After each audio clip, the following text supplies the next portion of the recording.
ជំរាបសួរពុកម៉ែបងប្អូនទាំងអស់ជាទីគោរពបាទថ្ងៃនេះសូមបង្ហាញស្តុកពិសេសមួយគ្រឿងផ្លាកលេខខ្ពស់ភ្នំពេញ 2BT គឺជាប្រភេទ Kia Carnival ឆ្នាំ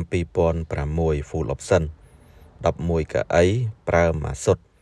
ពន្ធផ្លូវតែ 15,000 រៀលទេក្នុងមួយឆ្នាំម៉ាស៊ុត100គីឡូស៊ីខ្ទង់8ទៅ9លីត្រម៉ាស៊ីនធំទ្វារអូតូសងខាងចឹងទ្វារនេះយើងទាញតិចមកវាអូតូស្លាយតែម្ដង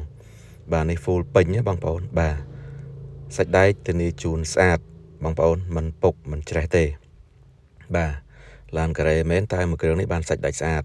11កៅអីជិះបានគ្នាច្រើនបងប្អូនយកទៅប្រកបអាជីវកម្មក៏បានដឹកបានច្រើនដែរអ្នកដែលលក្ខណៈគ្រួសារធំក៏ដឹកបានច្រើនដែរបងប្អូនណាបាទ11កៅអីបាទអញ្ចឹងទ្វារនេះយើងចុចពីខាងក្នុងក៏វាអូតូដែរបាទអញ្ចឹងតនើបពណ៌សកាម៉ៃ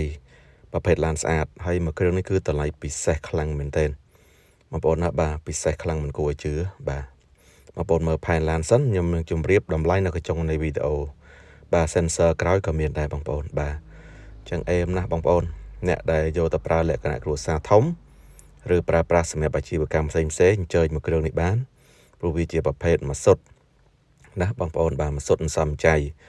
ហើយប្រើធន់បាទ11កៅអីបើកដបូលម៉ាស៊ីនធំមាន DVD Android មានកាមេរ៉ាក្រោយហើយស្រេចបាទអញ្ចឹងទ្វារខាងនេះក៏អូតូដែរបងប្អូនបាទអញ្ចឹងតកង់មិនបាច់ចុះមកបើកទ្វារឲ្យទេ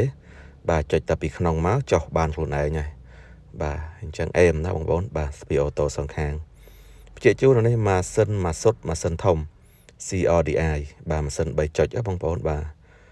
នៅឆេះក្តក់នៅរៃយំបាទស្អាតខ្លាំងបងប្អូនហើយម៉ាស៊ីនបាទតនីជូនម៉ាស៊ីនអេមបាទប្រអប់លេខអីក៏ស្អាតដែរបាទអញ្ជើញមកណាបាទអញ្ជើញមកបាទពូឡាននេះអត់ធ្លាប់មានប្រវត្តិវឹកវើនៅឡើយទេបាទអត់ធ្លាប់មានប្រវត្តិវឹកវើទេបាទម្ចាស់ដើមប្រើលក្ខណៈគ្រួសារបាទបងប្អូនចាប់អារម្មណ៍មួយគ្រឿងនេះបញ្ជាក់ជូនឡើងវិញគឺជាប្រភេទ Kia Carnival ឆ្នាំ2006 Full Option ម៉ាស៊ុត11កៅអីពីសុខាអូតូទៅលក់ជូន 12,500 តម្លៃនេះតម្លៃពិសេសខ្លាំងអាចបង់រំលោះសុទ្ធបានផងដែរចាប់អារម្មណ៍តាក់ទងបានអរគុណគ្រប់លាបាយបាយ